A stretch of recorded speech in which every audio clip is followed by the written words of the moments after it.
Bonjour, bienvenue sur Sudokanar. Dans cette vidéo, on va regarder le livret d'instruction d'un concours de Yadjilin organisé par Sam Kappelman-Lyne sur le site UKPA, c'est-à-dire United Kingdom Puzzle Association. Ça aura lieu le week-end du 10 au 13 septembre 2021, je précise. Ça dure 2 heures et au programme, nous avons 24 problèmes de Yadjilin avec un certain nombre de variantes. On commence avec 8 Yadjilin standards, puis des variantes. Bon. Je ne crois pas avoir fait beaucoup de Yadjilin sur la chaîne. Je cherche. Et bien, il y a quand même 7 vidéos avec Yadjilin dans le titre, apparemment. Ah, il y en a une qui n'est pas publique. Mais en tout cas, des Yadjilin standards, il y a quand même 3 vidéos, dont une où j'explique une propriété un petit peu particulière. Il y a 2 Regional Yadjilin et un Short Yadjilin qu'on ne rencontrera pas là-dedans.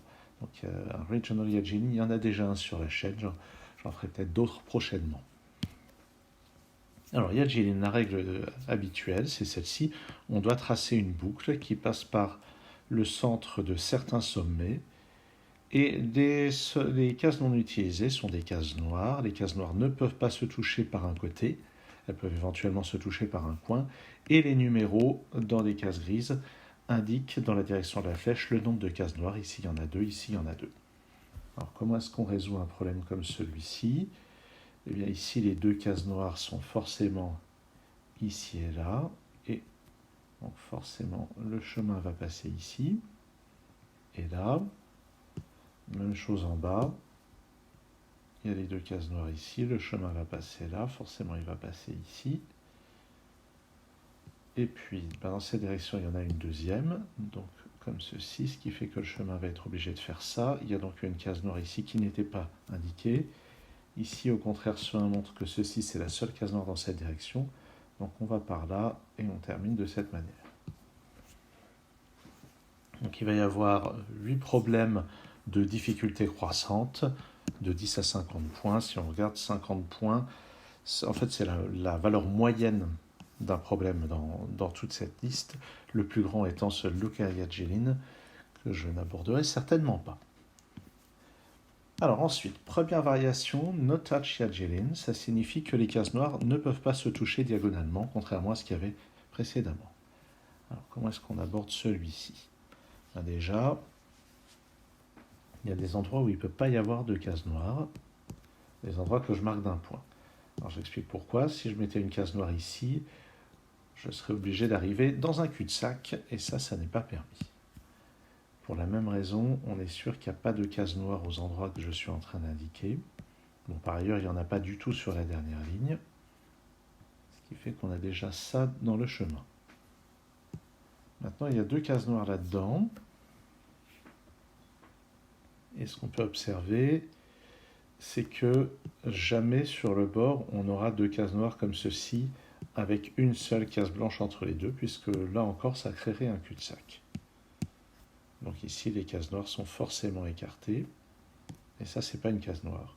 Le chemin va donc faire ceci et cela. Ici, je ne veux pas avoir une case...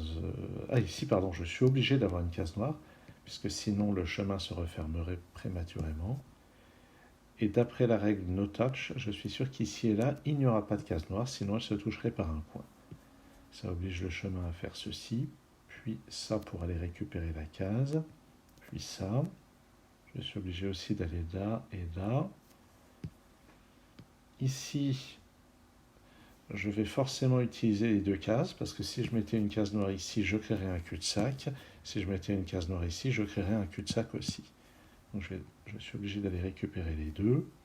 Il faut que j'aille chercher ça, donc c'est forcément dès maintenant. Cette case va être noire, sinon ça ferait un cul-de-sac. Je vais récupérer le point, et là il reste 2 cases, donc je suis obligé de les utiliser dans la boucle. Encore une fois, si je mettais une case noire, ça créerait un cul-de-sac. Ok, donc il y a juste eu ce petit raisonnement à un endroit. Bon. Anti-Night Yadjilin, c'est la même chose, sauf que cette fois, les cases noires ont le droit de se toucher latéralement. Par contre, elles n'ont pas droit d'être disposées comme ceci. Il ne peut pas y avoir 2 cases noires distante d'un déplacement de cavalier aux échecs. Donc ça, c'est une règle inspirée de ce qu'on trouve dans les sudoku, d'ailleurs le no-touch aussi. Évidemment, Sam Kaplan-Meier est un auteur de sudoku réputé. Mais ça fait quelques années, disons une année à peu près, qu'il s'est mis aux autres jeux que le sudoku, aux autres jeux de logique, et il fait ça avec brio. Alors déjà, deux cases comme ceci dans un renfoncement, forcément, comme on ne crée pas de cul-de-sac, il y aura ça, la boucle ne se referme pas, de toute façon là il y avait un 0, même chose de l'autre côté, la boucle ne se referme pas, donc on passe ici, on repart par là. Ici, rien de bien spécial. Il y a les cases qui ne peuvent pas abriter une case noire, sous peine de créer un cul-de-sac. Et maintenant, je vais avoir une case noire ici ou là. Alors, ce que je vais remarquer, c'est que dans les deux cas, il est impossible d'avoir une case noire ici. Et dans les deux cas, il est impossible d'avoir une case noire ici. Alors, pourquoi? Si je mets une case noire ici, la règle d'Anti-Knight interdit d'en mettre là et là. Si je mets une case noire ici, je ne peux pas mettre une case noire ici sous peine de créer un cul-de-sac. Et je ne peux pas mettre une case noire ici sous peine de créer un cul-de-sac aussi. Donc, peu importe où je mets une case noire ici, de toute façon, il n'y en aura pas là, il n'y en aura pas là. Et le chemin est obligé de faire ceci. Et maintenant que j'ai ça, je ne peux pas mettre de case noire ici, sinon je créerai un cul-de-sac à cet endroit. Donc la case noire est ici, le chemin passe comme ceci, il est obligé de venir chercher ça. Maintenant la règle d'Anti-Knight fait qu'il est impossible d'avoir une case noire là ou là, notez qu'il n'y en a pas là non plus.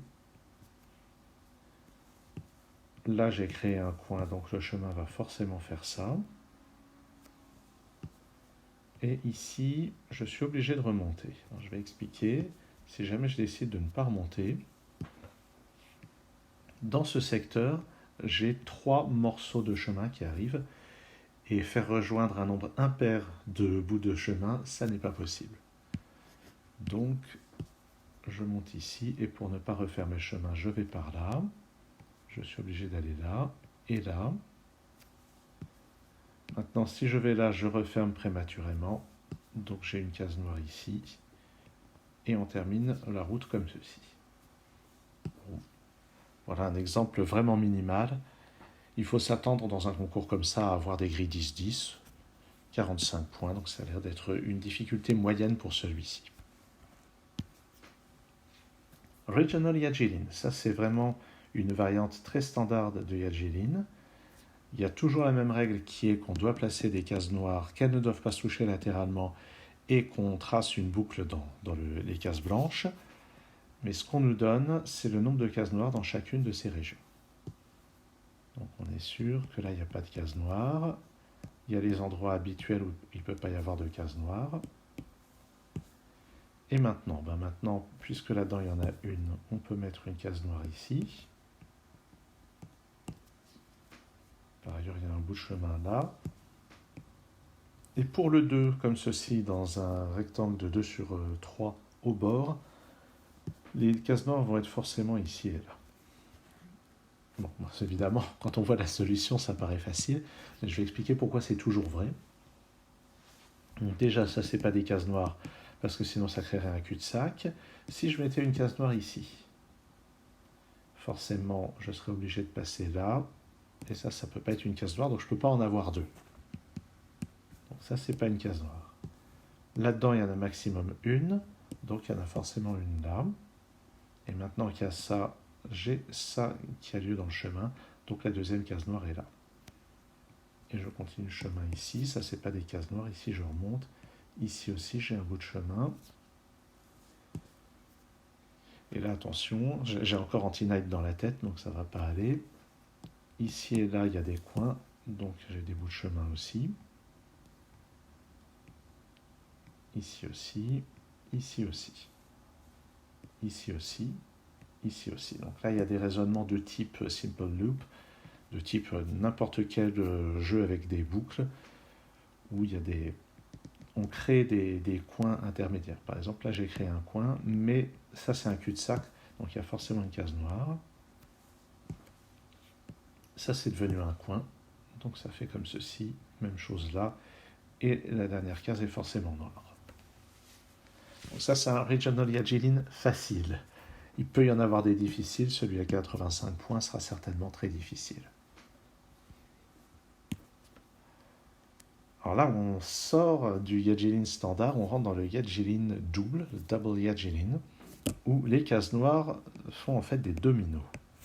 Donc même chose, les dominos ne peuvent pas se toucher latéralement. On trace une boucle dans le complémentaire des dominos et des cases grises, évidemment. Et les nombres dans les flèches, c'est le nombre de dominos différents qu'on voit dans la direction. Donc le 2 ne fait pas référence à ces deux cases, mais à ce domino et ce domino. Alors déjà, il n'y a rien par ici. Et alors attention, il n'y a plus l'histoire de cul-de-sac. Je ne peux pas dire que ici, j'ai pas de domino, puisque je peux avoir un bout de domino comme ceci. Et c'est d'ailleurs le cas dans la solution. Donc je ne peux pas placer cela. Par contre, grâce à tous ces zéros, j'ai un bout de trajet comme ceci. Par là, j'ai un bout de domino. Alors, soit c'est vertical, soit c'est horizontal, évidemment. Si je regarde, je vais regarder plutôt celui-ci.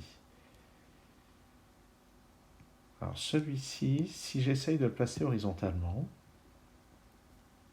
je vais être obligé de faire ça, puis ça. Jusqu'ici, je ne vois pas de contradiction. Donc, je suis obligé d'aller là, de mettre un domino comme ceci. Ah, c'est là que je crée un cul-de-sac. Ok. Il y avait peut-être un moyen plus simple, ou c'est peut-être pas cette déduction-là qu'on est censé faire au début. Peut-être que je devrais réfléchir à ce 1 pour commencer. Si j'essaye de mettre le domino verticalement, je vais être obligé de passer comme ça, et ce 1 ne sera pas possible. Ok. Donc ce 1 ici ne peut pas être vertical, donc il va être horizontal. Il ne peut pas être comme ça, comme je disais, parce que ça crée un cul-de-sac. Bon, il est comme ça, on le voit dans la solution. Alors pourquoi est-ce qu'on peut exclure ça? Si je fais ça, je crée un cul-de-sac ici. Ok. Donc la seule solution viable, c'est celle-ci. D'accord. Je passe là, je n'ai rien ici, je n'ai rien là. Donc cet angle m'oblige à faire ça. Donc pour satisfaire l'autre 1, le domino est forcément comme ça. Je passe ici. Et maintenant, donc ces deux 1 sont satisfaits, il va falloir voir comment caser deux dominos là-dedans. Ce qu'on peut remarquer, c'est qu'ils ne peuvent pas être tous les deux verticaux. Si je les mets tous les deux verticaux, je crée un cul-de-sac. Donc il y en aura au moins un horizontal. Mais je ne peux pas en mettre un horizontal ici, ça déconnecterait ma boucle. Si j'en mets un horizontal ici, je crée un cul-de-sac. Ici aussi, ça déconnecte la boucle. Donc le seul endroit où je peux en mettre un horizontal, c'est ici. Comme ça. Maintenant, oui, ici, j'avais vu que je ne pouvais pas en mettre horizontal, donc c'était forcément vertical. On va comme ça. Maintenant, il n'y a plus d'endroit pour mettre un domino, donc je dois passer dans toutes les cases restantes. Et pour quelqu'un qui ne serait pas exigeant, ça ressemble un petit peu à la carte de France. Ok, Double Yajelin, je trouve ça assez amusant comme formule. Triple Yajelin, maintenant on doit mettre des triominos, toujours avec la même règle. Alors ça, c'est un cul-de-sac. Tiens, c'est assez amusant, ici on voit qu'il y a des traits qui ont été passés en un peu plus gras. Il y a dû y avoir quelque chose qui a été mal effacé lors de la conception. Bon, en tout cas, donc il y a des endroits où il n'y a pas de case noire, à cause de ce 0. Par contre, ici, il y a forcément une case noire, puisque c'est un cul-de-sac. Et alors attention, il y a deux triominos qui vont arriver. Est-ce que je pars par là ou par là? Ce qui est sûr, c'est que dans les deux cas, cette case n'est pas noire. Il y a deux triominos là-dedans, on verra. En tout cas, ici, il y a un cul-de-sac, il y a un triomino qui sort, et à cause des cases blanches qui sont là, c'est forcément comme ça. Ce 1 nous indique que c'est le seul triomino vu dans cette direction, donc ici, il n'y a rien, ce qui fait que la boucle va déjà faire ça et ça. Ensuite, comment est-ce qu'on va en avoir deux ici? On voit dans la solution que c'est ça et ça. Est-ce qu'il pourrait y avoir autre chose? Si ça ne se passe pas comme ça. Alors, par exemple, on peut se demander, est-ce que je peux le mettre vertical complètement, celui-ci? Si c'est ça, on voit que la boucle va faire ça, et jamais j'en mettrai deux ici. Donc non, ce triomino est courbé. Et ici, je n'ai pas la place pour mettre un triomino, donc la boucle passe par là. La boucle passe par là aussi. Et pour qu'on voit ici un deuxième triomino, je suis obligé d'en mettre un par là. Ici, je ne dois pas créer un cul-de-sac, donc le triomino est comme ceci. Et je ne suis pas sûr d'avoir utilisé ce 2, finalement, puisque là, je suis obligé de faire sortir la boucle de cette manière. Ici, là, ça ne peut pas être un triomino. Donc la boucle va passer comme ça, comme ça. Et là, de deux choses une. Ou bien on met 3 cases noires, ou bien on n'en met pas. Et là, on peut simplement essayer. On peut voir que si on essaye d'aller par là, il va y avoir une case noire isolée, et ça, c'est pas permis. Mais il y a aussi un autre argument plus élégant, qui ici serait vraiment, on va dire, de la pédanterie. Hein.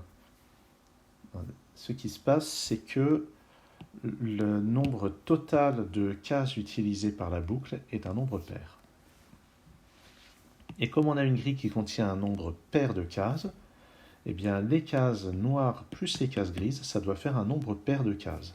Et là on peut voir on a 4 cases grises et on a 9 cases noires, donc il doit rester un nombre impair de cases noires, donc il reste forcément un triomino dans les cases restantes.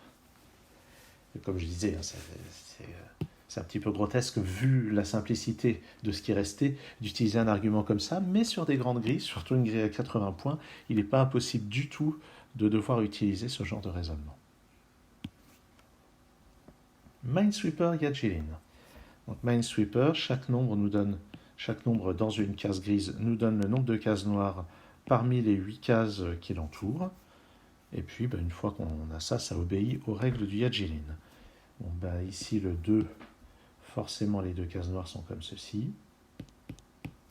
Et la boucle va passer comme ça. Ce 1 qui est là nous indique qu'il y a une case noire ici ou là, mais on va plutôt se pencher sur ce 2. Il y a des cases noires par là. Et si j'avais l'idée saugrenue d'en mettre une ici, je créerais un cul-de-sac. Donc, il n'y en a pas ici. Donc, les deux cases noires, il va y en avoir exactement une là-dedans et une là. Bien, je vais mettre mes points habituels. Donc, pour ce 2, on va avoir la même chose, c'est-à-dire qu'il y a une case noire parmi ces deux-là et une case noire parmi ces deux-là. Et puisqu'il y en a une là, ce 1 est saturé, et ça, ce n'est pas des cases noires. Donc là, j'ai créé un coin. Hop. Ici, j'en ai créé un aussi. Hop. Et même chose, si je mets une case noire ici, je crée un cul-de-sac. Donc non, la case noire pour ce 1 est ici. Là, j'ai un cul-de-sac, donc je dois mettre une case noire dedans. Il reste à mettre une case noire là-dedans. Et donc là, si je la mets ici, je peux passer comme ça. Si je la mets là... non, c'est pas le raisonnement qu'il faut faire, c'est ce 1 ici qui est saturé. Donc je dois passer ici. Maintenant, je ne peux pas mettre de case noire ici sous peine de créer un cul-de-sac. Donc la dernière case noire correspondant à ces deux est ici. Et on termine la boucle comme ça. D'accord, c'est un exemple minimal qui est déjà assez sympathique. 65 points, ça va être nettement plus difficile. Diagonal Yagellin. Yagellin diagonale, c'est les mêmes règles que d'habitude, sauf que ça pointe en diagonale. Alors attention parce que la flèche qui est ici fait référence en fait à la diagonale sur laquelle se trouve la case. C'est-à-dire que ce 1, c'est sur cette diagonale.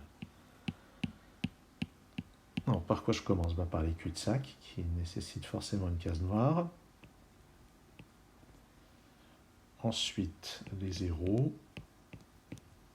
Les endroits habituels où il ne peut pas y avoir de case noire. Maintenant, regardons. Ce 1 nous indique qu'il y a une case noire parmi ces deux cases, et qu'elle soit là ou là, de toute façon, je n'aurai pas de case noire ici. Et avec ce 1, j'ai forcément une case noire ici. Donc ma boucle va par là. Ce 0, ce 1. Donc la seule chose qui reste en question, c'est l'endroit où je mets la case noire ici. Est-ce que je peux voir des choses? Ici ou là? Si je la mets ici, je crée un cul-de-sac à cet endroit. Donc ça n'ira pas. Donc elle est là. La boucle va donc passer ici. Comme ça. J'ai une case noire ici qui était cachée. J'ai un coin. Quoi? Qu'est-ce que j'ai fait? Ah, d'accord. Donc ici, ça peut se rejoindre par là. J'ai estimé que j'avais un coin, mais non, c'est ici que j'ai un coin.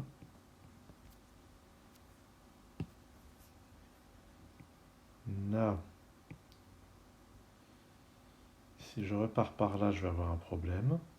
Si je repars par là, j'ai un cul-de-sac. Donc je ne pars pas par là, ce qui fait que je crée un coin à cet endroit. Je suis obligé de faire ça. Maintenant, dans ce secteur, j'ai 1, 2, 3, 4 bouts.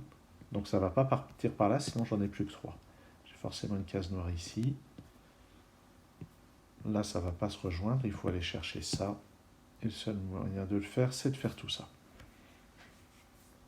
Ok, donc j'ai failli me planter en cours de route. Dans la plus pure tradition canarde, mais voilà. Transparent Yageline, ça j'ai jamais fait. Donc le principe c'est que cette fois, les indices chiffrés ne sont plus dans des cases grises, mais ils sont susceptibles d'être traversés par la boucle. Mais on voit que il se pourrait qu'il y ait des cases noires à la place, et s'il y a une case noire, l'indice disparaît. Soit l'indice est traversé par la boucle, auquel cas c'en est un vrai, ce 2 qui indique deux cases noires, soit un qui en indique une, soit l'indice est effacé, auquel cas on n'en tient pas compte, ce qui nous ramène à un autre jeu de logique qui s'appelle Yaji-san Kazu-san, qui est un peu du même type, sauf qu'il n'y a pas de boucle, il y a juste des cases à noircir ou pas. Alors déjà, on va utiliser ce qu'on sait pour dire que ces cases-là ne sont pas noires. Donc cet indice 1 est réel, cet indice 2 est réel aussi. Donc on va avoir deux cases là-dedans. Et ce qui va se passer, c'est que ces deux cases ne peuvent pas être comme ça, parce que sinon, je suis obligé de faire un trident comme ceci, je suis obligé de brancher, ce qui n'est pas permis.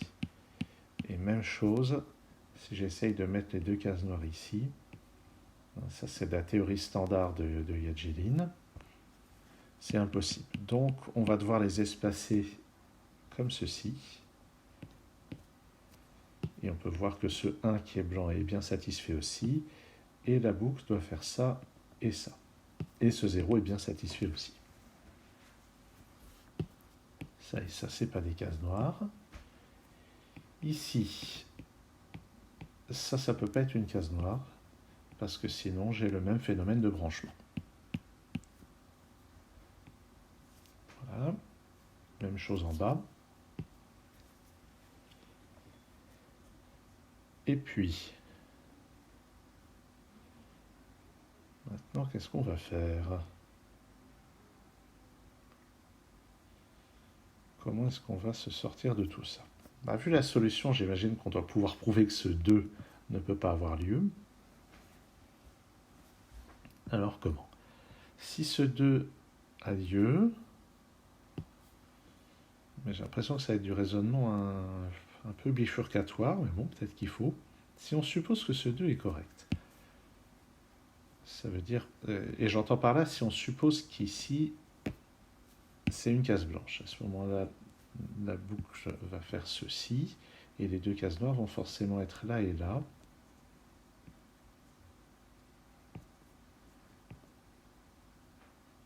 Et on voit qu'on a une contradiction parce que ce 1 n'est pas vrai. Ce 1 ne pointe pas vers une case noire. Donc voilà quelle est la contradiction. C'est vraiment pas dans le genre de raisonnement que je ferais de tête. Ça me contrarie un peu. Donc ça oblige à mettre une case noire ici, ce qui nous permet d'avoir des bouts de boucle. Et ce que je trouve intéressant ici, c'est qu'il va forcément y avoir une case noire dans les deux. Parce que si ce 1 est blanc, il nous indique une case noire en dessous de lui. Et si ce 1, eh bien dans le cas contraire, le 1 est une case noire. Voilà. Et d'ailleurs, dans ce cas, on a un branchement, donc c'est pas possible. Donc ici, il n'y a pas de case noire, et ici, il y en a une. Je passe par ici. Ici, il n'y a pas de case noire, donc ce 1 est correct. Il y a une case noire ici ou là. Mais on peut voir que si on met une case noire ici, ce 1 va être correct et il va mettre une case noire là. Et on crée un cul-de-sac. Donc ça va. Celui-là, j'ai réussi à le voir de tête. J'ai réussi à le calculer de tête. Donc je n'ai pas de case noire ici, et la case noire pointée par ce 1 est forcément tout au bout. Ce qui va forcer la boucle à faire ça, puis ça, puis ça. Et ici, mais ici ce 1 est automatiquement faux, il n'y a pas de case noire. Et la fin est forcée. Ok. Peut-être qu'il y avait un moyen plus simple de s'en sortir que d'utiliser ce 2 qui faisait quand même des déductions pas simples à calculer. Ça peut être intéressant. Myopia Yagellin. Donc Yagellin de myopie, ça rappelle un petit peu ce qu'on appelle myopia tout court, qui est un jeu de placement de forme ou de case noire, je sais plus exactement. Et puis il y a Pentopia. C'est peut-être une boucle à tracer dans Myopia, alors que Pentopia, c'est... Qu'est-ce que c'est? C'est des pentomino qu'on doit placer. C'est pas mal, Pentopia. J'aime beaucoup, en fait. Je dis que c'est pas mal. Je regarde, j'en ai déjà traité sur la chaîne. Ah oui, il y a 7 vidéos de Pentopia sur Sudokanar, dont des puzzles Grand Prix. Donc oui, ça c'est vraiment un genre qui m'intéresse. Donc le principe, c'est que quand on a une flèche comme ceci, ça dit que dans les 3 directions qui sont là, la case noire la plus proche est dans cette direction. Et s'il y a plusieurs flèches, ça signifie que dans ces 2 directions, on trouve les cases noires les plus proches. Donc ici, déjà, on ne va pas en trouver une, ce qui fait que la boucle passe ici. On sait qu'ici, on ne peut pas en avoir, toujours pour éviter les cul-de-sac. Donc d'après les flèches, il y en a une là. Et puisque les 2 flèches donnent qu'elles sont à la même distance, c'est comme ça. Ici, il ne peut pas y avoir de case noire. Et la boucle va faire ça de toute façon. Il y a une case noire dans cette direction. C'est la plus proche, donc il n'y en a pas dans les autres directions. Donc la boucle passe ici. On sait qu'il n'y en a pas là, il n'y en a pas là ni là. Ici, on a un renfoncement dans lequel la boucle fait forcément ça. Ici, on a des coins. Donc la boucle passe comme ceci. Là aussi, la boucle fait ça. Ici aussi, il y a un coin. Maintenant, il doit y avoir une case noire ici ou là. Et... ah oui. Donc, dans l'absolu, il pourrait y avoir 2 solutions. Celle-ci et celle-là. Mais si je prends celle-là, j'ai une case noire ici à distance 3. Et j'en ai une de ce côté-là aussi à distance 3. Et ça ne va pas, il faudrait une deuxième flèche vers le haut. Donc la case noire est forcément ici. Et ça résout ce problème. Pas mal, pas mal. Ça a l'air tout à fait sympathique. Donc il y aura un problème vraisemblablement facile à 20 points et un plus délicat à 60 points. En tout cas, le principe me plaît bien. Looker Yajilin. Alors, Looker, c'est un jeu de logique que je n'ai jamais présenté sur la chaîne pour la simple raison que j'y comprends pas grand-chose. Et le principe, c'est donc que les cases noires vont former des carrés, pas forcément des cases simples. Il peut y avoir des carrés. Là, on a des carrés de 2 sur 2. Comme d'habitude, ils ne peuvent pas se toucher par un côté plutôt. Et, chose importante, entre deux carrés de même taille, il ne peut pas y avoir que du blanc. C'est-à-dire que si j'avais un carré de 2 comme ça et un carré de 2 comme ça, avec certains des carrés sur la même ligne, ça serait interdit. Il faudrait forcément qu'il y ait quelque chose entre les deux, un obstacle entre les deux. Donc voilà une règle bien bizarre. Et puis évidemment, les nombres, c'est le nombre de, pas de cases noires, mais de blocs de cases noires dans la direction. Donc déjà le 0 nous indique qu'il n'y a rien ici.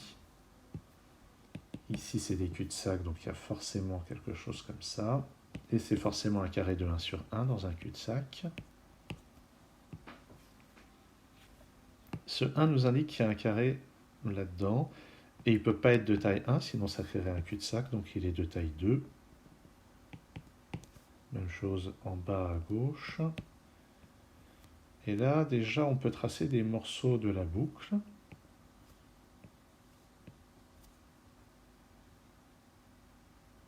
Et puis, ici, il y a quelque chose dans cette direction.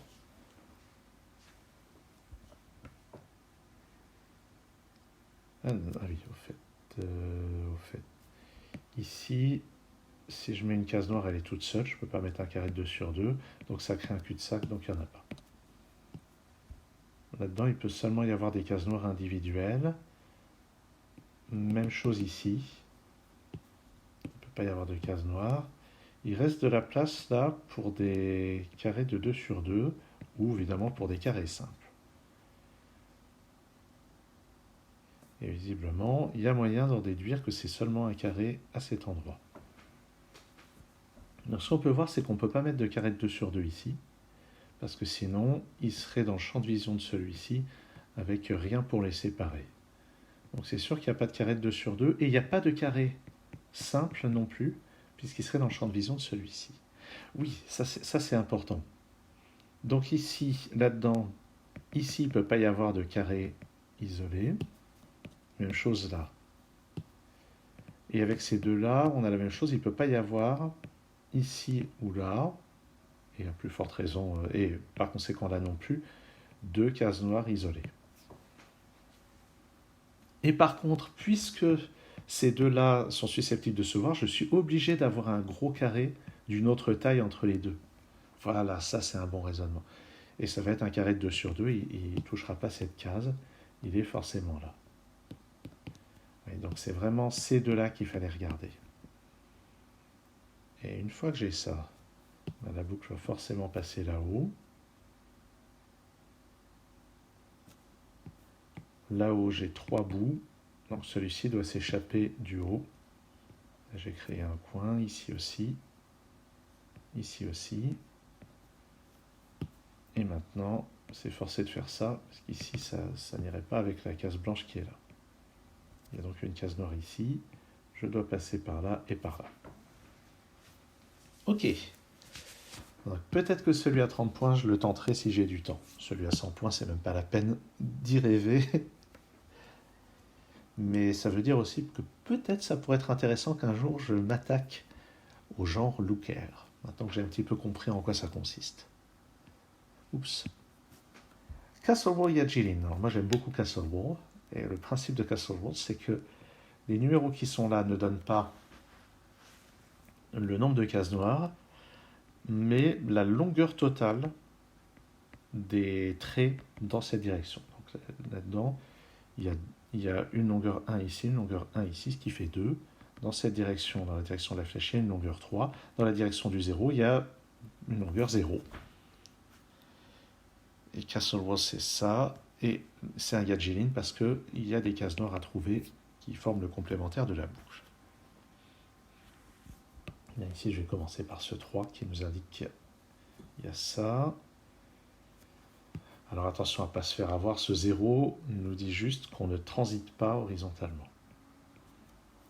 Et par conséquent, là, je viens de créer un cul-de-sac. Donc il y a forcément une case noire ici, et la boucle va passer par là. J'ai un cul-de-sac ici, donc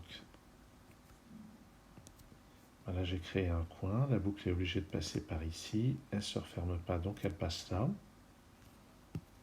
Ici, elle est obligée de repartir. Et là, j'ai saturé la longueur 1, donc la boucle va continuer comme ça, et il n'y a rien par là. Ce que j'appelle rien, c'est qu'il n'y a pas de segment horizontal. J'ai créé un cul-de-sac, donc ça force à mettre une case noire ici. La boucle doit passer comme ça. J'ai une case noire forcément dans le coin. Maintenant, il va falloir rejoindre ici. On utilise ce 2.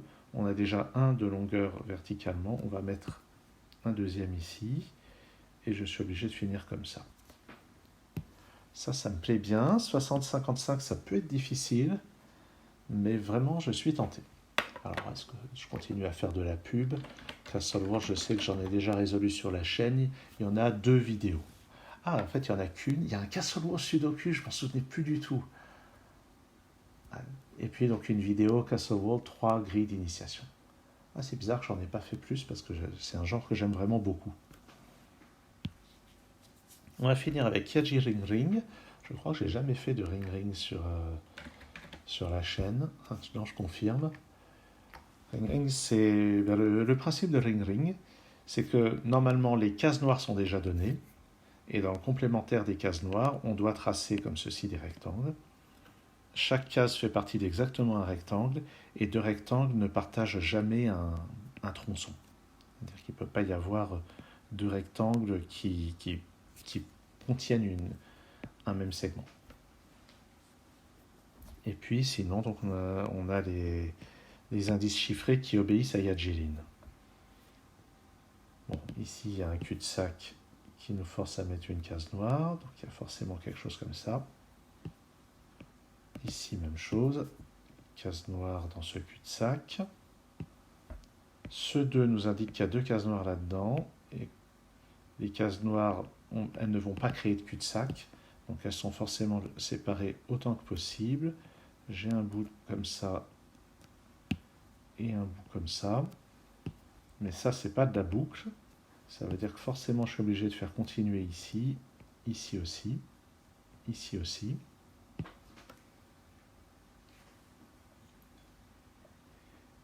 Et maintenant,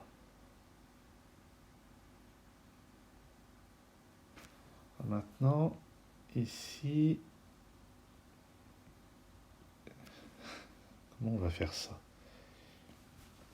Je sens qu'il va y avoir un raisonnement avec les multiples de 4. Est-ce qu'un rectangle occupe toujours un multiple de 4? Ben non. Dans celui-ci, on utilise 10, mais c'est quand même un argument de parité. Chaque rectangle utilise un nombre de cases qui est pair, et les intersections, c'est toujours 2 cases. Il ne se touche pas par un point non plus. Mais les intersections, c'est toujours exactement 2 cases. Donc les rectangles, globalement, utilisent un nombre pair de cases.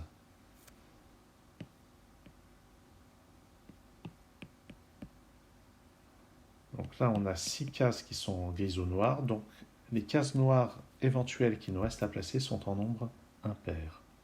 En nombre pair, pardon. La question qu'on peut se poser, je crois que ça, c'est forcément des cases blanches.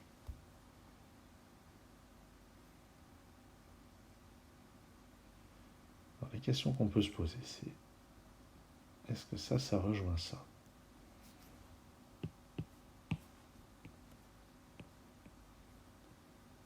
Si je fais ça, j'ai forcément créé ça. Ça.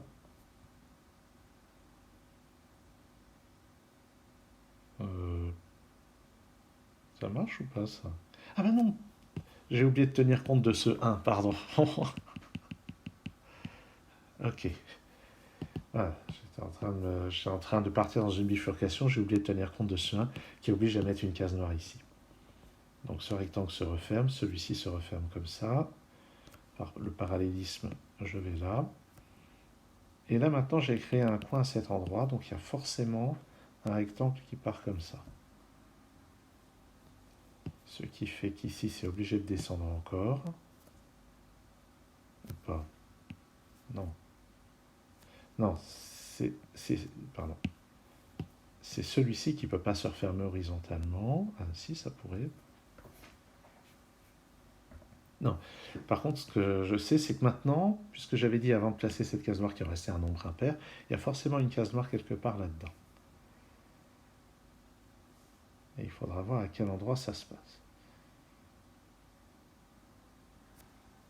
Donc, qu'est-ce qui se passe si j'essaye de fermer comme ça? À ce moment-là, j'ai ma case noire ici. Mais là, j'ai quelque chose qui ne peut pas être dans un rectangle. Donc ça ne rejoint pas ça. Je suis obligé de descendre ici. Je suis obligé de partir par là. Et là, il va falloir faire attention. Si je fais partir ça comme ça, je vais montrer. Si je fais partir ça comme ça, c'est obligé d'aller plus loin. Et je vais avoir un problème avec ça. Parce que si ça va tout en bas, on va avoir un segment en commun. Et si ça reste là, on a un segment en commun aussi. Donc ça ne peut pas s'étendre vers la gauche. Donc ça se ferme comme ceci. Maintenant, si je ferme là, ça sera nulle part. Donc je suis obligé de terminer comme ça et de mettre une case noire ici. Je me sens vraiment pas à l'aise avec ça. Hein. Je me suis beaucoup aidé de la solution, je trouve, pour arriver à ça. 50 points. Bon, ça dépendra du temps que j'ai, mais ça ne sera vraiment pas prioritaire dans mon traitement de cette épreuve. Voilà, donc au bout du compte, ce concours a l'air absolument passionnant. Moi, je sais que je m'attaquerai au standard. Cela, c'est à peu près sûr. Question sur le regional. Question sur le triple. Ouais, il y a plein de choses qui ont l'air faisables. Ça, j'ai envie de faire aussi. C'est à peu près clair que dans les 2 heures, j'aurai même pas le temps de faire tous ceux que j'ai cochés. Bon, et ben, en attendant, merci d'avoir suivi cette vidéo. Et à très bientôt sur Sudocanard.